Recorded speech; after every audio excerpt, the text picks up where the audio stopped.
Animals how life goes on. अब जो जानवर होते हैं, हम एनिमल्स होते हैं, उन सब की ज़िंदगी कैसे आगे बढ़ती रहती है। Living things do not live for ever. अब जो जीव जंतु होते हैं वो हमेशा जीते नहीं रहते। They die after completing their life span. वो अपनी पर्टिकुलर लाइफ स्पैन यानी कि अपनी जीने की एक पर्टिकुलर लाइफ को, यानी कि कितने साल वो जिए, उसको जीने के बाद वो मर जाते हैं। For life to go on living things must produce more of their own kind. अब अपनी ज़िंदगी को आगे बढ़ाने के लिए जो लिविंग थिंग्स होती हैं वो आगे प्रोड्यूस करती हैं अपने ही जैसी जनरेशन को। जैसे कि हम लोग होते हैं तो हमारे जो पेरेंट्स हैं उनके बच्चे हम हैं, फिर जब हम बड़े हो जाएंगे तो हमारे भी आगे बच्चे होंगे, तो हमने अपने ही जैसे लिविंग ऑर्गेनिजम्स को प्रोड्यूस किया। The process by which the living beings produce one more of their own kind is called reproduction. अब जिस प्रोसेस के थ्रू जो लिविंग बींग्स होते हैं यानी कि जीव जंतु होते हैं वो अपने जैसे ही और लोगों को या और जाति को प्रोड्यूस करते हैं, उसको हम बोलते हैं रिप्रोडक्शन। एनिमल्स रिप्रोड्यूस इन 2 डिफरेंट वेज। अब जो एनिमल्स होते हैं वो 2 तरीके से रिप्रोड्यूस करते हैं। Some give birth to young ones whereas some lay eggs. कुछ जो होते हैं वो सीधा यंग वंस यानी कि सीधा बच्चे को जन्म देते हैं, कुछ होते हैं जो अंडे देते हैं। Later young ones hatch out from these eggs. फिर जो अंडे होते हैं उनमें से बच्चे निकल जाते हैं। Humans, cats and cows give birth to their young ones. अब जो ह्यूमन्स होते हैं, बिल्लियाँ होती हैं और जो गाय होती हैं वो हमारे जैसे बच्चों को, मतलब बच्चों को ही जन्म देती हैं। Frogs, hens, snakes lay eggs out of which babies hatch. अब जो स्नेक्स, फ्रॉग्स और हैंस होते हैं ये सारे अंडे देते हैं जिसमें से बच्चे निकलते हैं। Some animals give birth to young ones. अब कुछ जानवर क्या करते हैं जो बच्चों को जन्म देते हैं, वो कौन कौन से होते हैं? पहला होता है मैमल्स। तो मैमल्स हैं animals which give birth to young ones. अब वो जानवर जो बच्चों को जन्म देते हैं, यंग वंस को जन्म देते हैं। And feed them on their milk are called mammals. अब जो अपने बच्चों को जन्म देते हैं और फिर उसके बाद अपने दूध से उनको पालते हैं, उनको बड़ा करते हैं, उनको खाना खिलाते हैं, वो होते हैं mammals. They are the most developed among all animals. सारे जानवरों में से जो मैमल्स होती है वो सबसे ज़्यादा डेवलप्ड होती है, यानी कि सबसे ऊपर की जाति होती है। They are the most their bodies are covered with hair. उनकी बॉडीज़ पर पूरे में हेयर होते हैं। Some examples of mammals are cats, horses, elephants, goats, rabbits and rats. अब ये जो सारे दिए गए ये हमारे एग्जाम्पल हैं मैमल्स के। Humans too are mammals. अब जो हम ह्यूमन्स हैं हम सब भी मैमल्स की कैटेगरी में आते हैं। The smallest living mammal is the Kitti's hog nosed bat. अब जो सबसे छोटा लिविंग एनिमल है वो क्या है? किटीज हॉग नोज्ड बैट, यानी कि एक ये एनिमल का नाम है, ये एक मैमल का नाम है जो सबसे छोटी मैमल है। This is about 1 inch long and ways about 2 grams. अब ये हमारी 1 इंच लॉन्ग होती है और इसका वज़न खाली 2 ग्राम होता है। 2 बैट्स फ्लाई लाइक बर्ड्स। जबकि जो बैट्स होते हैं, जो चमगादड़ होते हैं, वो बर्ड्स की तरह उड़ते हैं। दे आर मैमल्स टू, लेकिन वो मैमल्स भी होते हैं।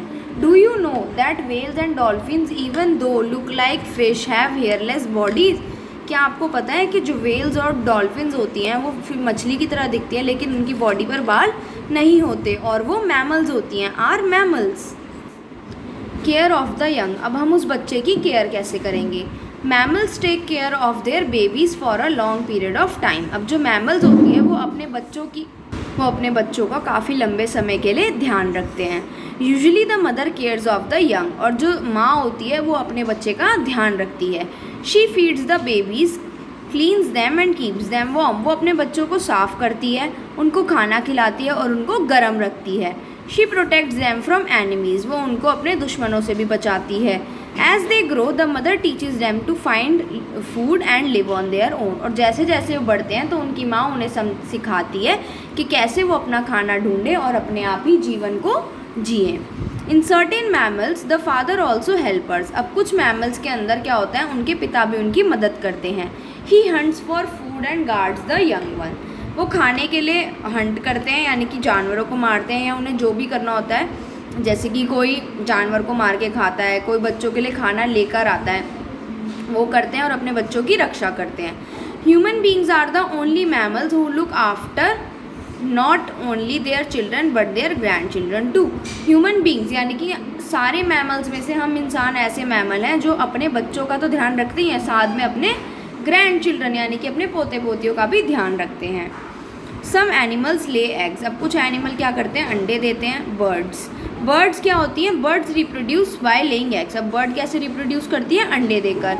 Most birds build nest to lay eggs, ज़्यादातर जो बर्ड्स होती हैं वो क्या करती हैं, घोंसले बनाती हैं और उसके अंदर अपना अंडा देती हैं। They sit on the eggs to keep them warm, वो अंडे पर बैठती है और उनको गर्म रखती हैं। After some time the eggs hatch and baby birds come out, अब कुछ टाइम बाद क्या होता है, वो अंडे में से बच्चा मतलब अंडा हैच होता है यानी कि अच्छे से हीट वीट मिलती है, वो बढ़ जाता है और फिर उसमें से टूट करके उसमें से बेबी बर्ड निकलती है। The eggs of all birds have a similar internal structure, अब जितनी भी हमारी बर्ड्स होती हैं उन सबके अंदर का स्ट्रक्चर सेम होता है। Each egg has a hard protective outer shell, हर अंडे के बाहर एक हार्ड सा प्रोटेक्टिव शेल होता है जो उस अंडे को अंदर से बचा के रखता है, यानी कि उसके अंदर जो बेबी होता है उसको बचा के रखता है। Within the shell is the egg white call the albumen, अब वो शेल के अंदर एक वाइट कलर का सब्सटेंस होता है जिसको हम एल्ब्यूमन बोलते हैं। Within the albumen is the round yellow yolk, उस वाइट एल्ब्यूमन के अंदर एक येलो कलर का सर्कल सा होता है, राउंड होता है, जिसको हम योक बोलते हैं। जैसे कि हम ये देख सकते हैं, ये हमारा एग है, ये उसका आउटर शेल है, ये चीज़ उसके अंदर ये हमारा एल्ब्यूमन है वाइट कलर का और उसके अंदर येलो कलर का योल्क है। Figure shows the different stages of the development of a chick. The chick is formed and grows inside the yolk. अब इसके अंदर देखो हमें दे रखी है इन्होंने, ये रहा हमारा एग और ये एग के अंदर का स्ट्रक्चर। अब नेक्स्ट पेज पे इन्होंने फ़ोटो दे रखी है, वो हम देखेंगे। The chick is formed and grows inside the yolk, अब जो चिक होता है वो हमारा अंडे के अंदर ही फॉर्म होता है और उसी में ग्रो करता है, योक के अंदर यानी कि इस येलो पार्ट के अंदर। The chick embryo uses the yolk as its food, अब जो चिक एम्ब्रियो होता है वो अपने योक को एक खाने की तरह यूज़ करता है, यानी कि जो अंदर उसके बच्चा पल रहा होता है वो योक में से अपना खाना लेता है ताकि वो बढ़ सके। The embryo develops only if the egg is kept warm, यानी कि अगर वो अंडा गर्म होगा तो ही उसमें से चिक निकलेगी। द चिक कम्स आउट आफ्टर 21 डेज, अब जो चिक होती है उसके अंदर से वो 21 दिन बाद निकलती है। अब देखो इन्होंने प्रोसेस दे रखी है, डिफरेंट स्टेजेस ऑफ डेवलपमेंट है। तो सबसे पहले तो बिगनिंग में देखो ये खाली एक अंडा होता है जिसके अंदर the embryo appears as a red spot in the yolk, अब इसके अंदर एक बहुत हल्का सा रेड स्पॉट है, ये रहा, तो ये हमारा एम्ब्रियो होता है। फिर उसके बाद 4 दिन बाद वो ऐसा हो जाता है, द एम्ब्रियो बिकम्स क्लियरर, अब ये रेड कलर डार्कर हो गया ना। फिर उसके बाद 8th डे में क्या होता है, लार्ज आइज आर सीन, बड़ी बड़ी आँखें हमें यहाँ दिखने लग गई हैं। फिर उसके बाद क्या होता है 12th डे पर wings legs are clearly seen, फिर इसके बाद यहाँ आते आते हमें इसके अंदर विंग्स लेग्स साफ साफ दिखने लग जाती हैं। 21 दिन पे क्या होता है, हमारी जो चिक होती है वो एग से बाहर आ जाती है।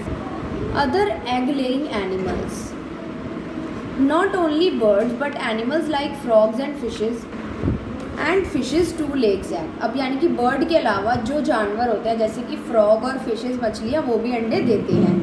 दे lay eggs in their water, वो क्या करते हैं अपने अंडों को पानी के अंदर देते हैं। They care for their babies only for a short time, वो अपने बच्चों का ध्यान एक छोटे पीरियड ऑफ टाइम के लिए ही रखते हैं।